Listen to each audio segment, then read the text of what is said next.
صحابہ کرام کا یہ طریقہ کار تھا کہ وہ نماز میں لمبی لمبی صورتیں پڑھا کرتے تھے، سورہ الحمد کے بعد لمبی لمبی صورتیں پڑھا کرتے تھے، اور ہمارے یہاں نماز میں بہت چھوٹی چھوٹی صورتیں پڑھی جاتی ہیں۔ اچھا، صحابہ کرام لمبی لمبی صورتیں کیوں پڑھا کرتے تھے، اس کی بھی ایک وجہ ہے، اور ہمارے یہاں چھوٹی چھوٹی صورتیں کیوں پڑھی جاتی ہیں، اس کی بھی ایک وجہ ہے۔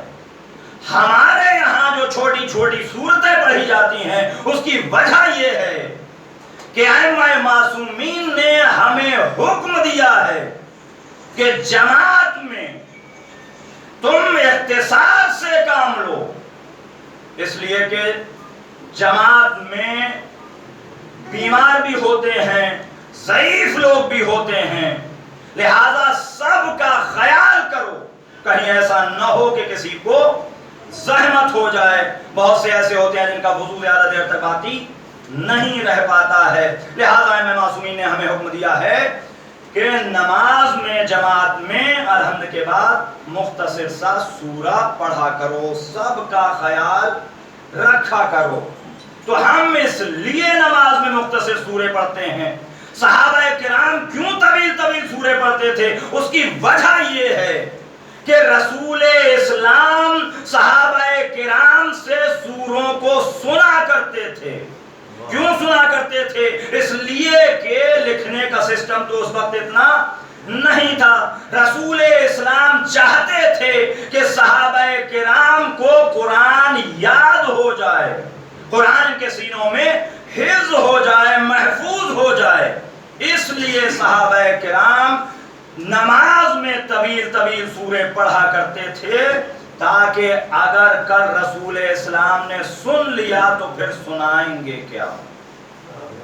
تو اس وجہ سے وہ ریویژن کرنے کے لیے طویل طویل سورے پڑھا کرتے تھے۔ اچھا، عبداللہ نے نماز پڑھنا شروع کر دی، اور نماز میں الحمد کے بعد ایک طویل سا سورہ شروع کر دیا۔ جب نماز میں ایک طویل سا سورہ جناب عبداللہ نے شروع کیا تو اچانک ایک آواز نمودار ہوئی کہ یقیناً اللہ کا وعدہ سچا ہے، یقیناً اللہ کا وعدہ سچا ہے۔ بس اتنا سننا تھا کہ عبداللہ گھبرا گئے، ارے یہ کس کی آواز ہے؟ لیکن پڑھ رہے تھے نماز، ادھر ادھر دیکھ نہیں سکتے تھے، نماز توڑ نہیں سکتے تھے، نماز جاری رکھی۔ نماز جاری رکھی تو ایک مرتبہ پھر آواز آئی، یقیناً اللہ کا وعدہ سچا ہے، یقیناً اللہ کا وعدہ سچا ہے۔ پھر گھبرا گئے، اس لیے کہ تنہائی میں جنگل میں کوئی نماز پڑھ رہا ہو اور آواز آ جائے تو انسان ظاہر سی بات ہے پریشان ہو جائے گا۔ لیکن کیا کریں، نماز پڑھ رہے ہیں، نماز میں بھی لمبا سا سورہ پڑھ رہے ہیں، نماز توڑ نہیں سکتے، کیا کریں، ادھر ادھر دیکھ نہیں سکتے، نماز جاری رکھی۔ پھر تیسری مرتبہ آواز آئی، یقیناً اللہ کا وعدہ سچا ہے۔ پھر گھبرائے، لیکن نماز جاری رکھی، توڑ نہیں سکتے تھے، لمبا سورہ پڑھ رہے تھے۔ جب نماز ختم ہو گئی تو جلدی سے ادھر دیکھا ادھر دیکھا، کوئی نظر نہیں آیا۔ اپنے نوکروں چاکروں کو بلایا، ادھر آؤ۔ سارے نوکر آ گئے، کہا کس کی آواز تھی؟ کون یہ وعدہ یاد دلا رہا تھا پروردگار کا؟ اور یہ کیسا وعدہ یاد دلایا جا رہا ہے کہ پروردگار عالم کا وعدہ سچا ہے؟ کون سا وعدہ سچا ہے؟ پروردگار عالم کا تو سب وعدے سچے ہیں، یہ کس وعدے کی طرف اشارہ کیا جا رہا ہے؟ تو ان کے نوکروں نے کہا کہ بھائی ہم نے تو کوئی آواز نہیں سنی، ہم نے کوئی آواز نہیں سنی، آپ نے آواز سنی ہوگی۔ کہا تم نے آواز نہیں سنی؟ کہا نہیں، ہم نے تو کوئی آواز نہیں سنی۔ کہا بھی میرے کانوں میں آواز آئی تھی کہ اللہ کا وعدہ سچا ہے۔ بہرحال مسئلہ حل نہ ہو سکا۔ جب مسئلہ حل نہ ہو سکا تو قافلہ آگے بڑھ گیا اور یہ بازار پہنچ گئے، اپنا سامان تجارت فروخت کیا۔ فروخت کرنے کے بعد جب واپس آئے مدینے تو سیدھے رسول اسلام کے پاس آئے۔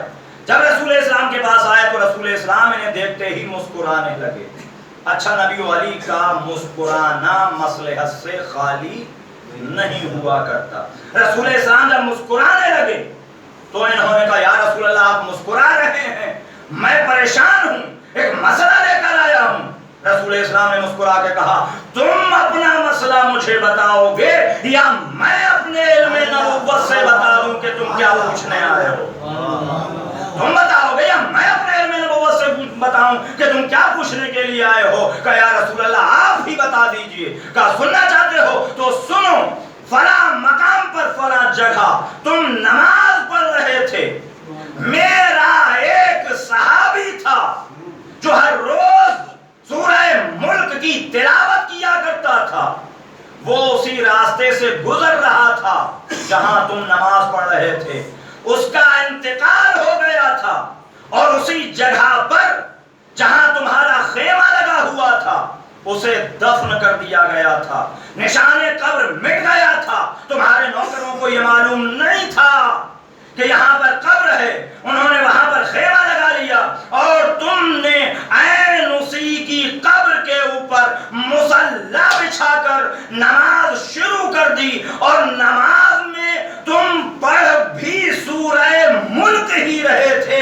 لہذا وہ میرا صحابی اپنی قبر کے اندر سے تمہیں بشارت دے رہا تھا کہ یقیناً اللہ کا وعدہ سچا ہے، اس نے میری قبر کو بھی نور سے منور کیا ہے، تمہاری قبر کو بھی نور سے منور کرے گا۔ صلوات پڑھیں محمد و آل محمد۔ وزیر اور میرے دوستوں، موت و حیات کا خالق اللہ ہے، لیکن عزیزان محترم اس دنیا میں ایسے ایسے لوگ ہیں جو اللہ کو نہیں مانتے لیکن اس کی خلق کی ہوئی مخلوق کو ضرور مانتے ہیں۔ کوئی بھی انسان موت کا انکار نہیں کر سکتا ہے، ہر انسان کو پتا ہے کہ ایک نہ ایک دن موت آئے گی، لیکن عزیزوں میں ایک بات بتا دوں آپ کو کہ موت کا کوئی وقت معین نہیں ہے، کسی بھی انسان کی موت کا کوئی وقت معین نہیں ہے۔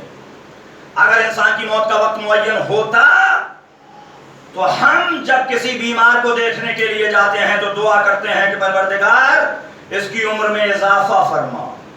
کہیں کسی کا خدا نخواستہ ایکسیڈنٹ ہو گیا تو ہم دعا کرتے ہیں کہ نہیں کرتے ہیں کہ پروردگار بڑا نیک آدمی تھا، بڑا اچھا زادہ تھا، اس کی عمر میں اضافہ فرما۔ اور ہم کسی کے لیے دعا کریں یا نہ کریں، اپنے والدین کے لیے تو ضرور دعا کرتے ہیں پروردگار ہمارے والدین کی عمر میں اضافہ فرما۔ اگر وقت انسان کا معین ہوتا، اگر کسی کی موت کا وقت معین ہوتا تو دعا کرنے کا فائدہ ہی کیا ہوتا؟ پتہ چلا کہ کسی بھی انسان کی موت کا کوئی وقت معین نہیں ہے۔ موت انسان اپنے اعمال سے دور بھی کر سکتا ہے، قریب بھی کر سکتا ہے۔ موت انسان کے اپنے اختیار میں ہے، وہ اپنے اعمال سے دور بھی کر سکتا ہے اپنی موت کو، اور اپنے اعمال سے قریب بھی کر سکتا ہے۔ اب دیکھیے کیسے دور ہوگی موت، کیسے قریب ہوگی موت۔ والدین کی بے حرمتی کریں گے خدا نخواستہ، ان کی بے عزتی کریں گے، ان کی بے احترامی کریں گے، ان سے بد کلامی کریں گے تو کیا ہوگا؟ موت قریب آ جائے گی۔ اب وہ نوجوان میرے سامنے بیٹھے ہوئے ہیں، ذرا غور فرمائیں کہ والدین سے بے احترامی نہیں کرنا ہے، بد کلامی نہیں کرنا ہے۔ لا تقل لہما اف، خبردار ان سے اف تک نہیں کہنا ہے، اسے اف بھی نہیں کہنا ہے۔ اگر والدین غلطی پر بھی ہیں تب بھی ان سے اف تک نہیں کہنا ہے۔ اس کا بھی طریقہ ہے، کسی بزرگ کو بیچ میں ڈال دیجئے، کسی مولوی صاحب کو بیچ میں ڈال دیجئے کہ مولوی صاحب چلیے ہمارے والدین کو سمجھا دیجئے، وہ مان نہیں رہے ہیں۔ میں تو ان سے کچھ نہیں کہہ سکتا اس لیے کہ مجھے تو پروردگار عالم نے منع کیا ہوا ہے، میں نہیں کہہ سکتا، آپ چل کے انہیں سمجھا دیجئے، حالانکہ غلطی انہی کی ہے، وہ مان نہیں رہے ہیں، چل کے سمجھا دیجئے۔ 32 فرامین ہیں 32 والدین کے لیے کہ اولاد اپنے والدین کے سامنے اپنی بڑائی ظاہر نہ کرے، اولاد اپنے والدین کے سامنے اپنی بیوی کی تعریف نہ کرے، اولاد اپنے والدین کے سامنے یہ نہ کہے کہ میں تو پڑھا لکھا ہوں، تم نے تو پڑھا بھی نہیں۔ 32 فرامین ہیں والدین کے لیے۔ تو عزیزو میرے دو والدین کی بے احترامی کرو گے، ان کی بے عزتی کرو گے ان کے دل کو دکھاؤ گے، بد کلامی کرو گے، کیا ہوگا؟ موت قریب آ جائے گی.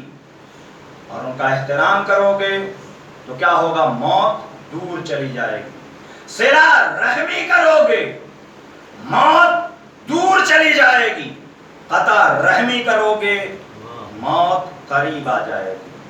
اب ایک بات آپ حضرات کی خدمت پیش کر دوں کہ ایک جوان تھا شب قدر میں، نیمہ شعبان شب قدر میں بیٹھا ہوا مسجد میں انا انزلنا کی تسبیح پڑھ رہا تھا.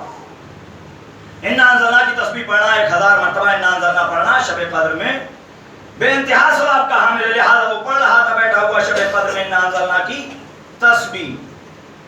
تو ایک فرشتہ اس کے خواب میں آیا اور آنے کے بعد اس سے کہا کہ بھائی پروردگار عالم نے آج کی شب تمہارے لیے 2 چیزیں معین کی ہیں. پروردگار عالم نے تمہارے لیے آج کی شب 2 چیزیں معین کی ہیں اور تمہیں اختیار دیا ہے کہ اس میں سے ایک کو اپنے لیے منتخب کر لو. توجہ فرما رہے ہیں؟ شب قدر میں فرشتہ اس سے کہہ رہا ہے کہ آج کی شب پروردگار عالم نے تمہارے لیے 2 چیزیں معین کی ہیں اور تمہیں اختیار دیا ہے کہ ایک چیز کو اپنے لیے منتخب کر لو. یا تو 20 لاکھ روپیے لے لو یا پھر 20 سال کی زندگی لے لو. یا تو 20 لاکھ روپے لے لو یا 20 سال کی زندگی لے لو. اگر 20 لاکھ روپیے لیتے ہو تو موت تمہاری 2 سال کے بعد ہو جائے گی، یعنی 2 سال کے بعد تم مر جاؤ گے. اور اگر 20 لاکھ روپے نہیں لیتے ہو تو تمہیں 20 سال کی زندگی مل جائے گی.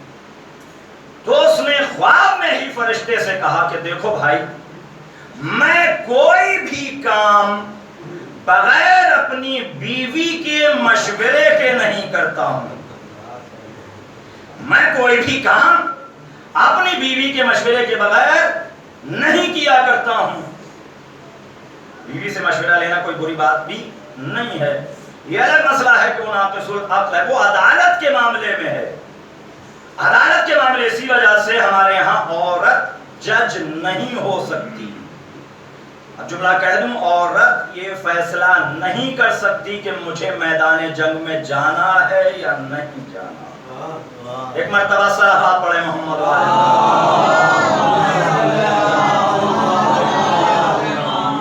پروردگار عالم نے تمہیں اختیار دیا ہے یا تو 20 لاکھ روپیے لے لو یا پھر 20 سال کی زندگی لے لو. اگر تم 20 لاکھ روپیے لیتے ہو تو 2 سال کے بعد تمہیں مرنا ہے اور ورنہ 20 سال کی زندگی لے لو. تو اس نے کہا کہ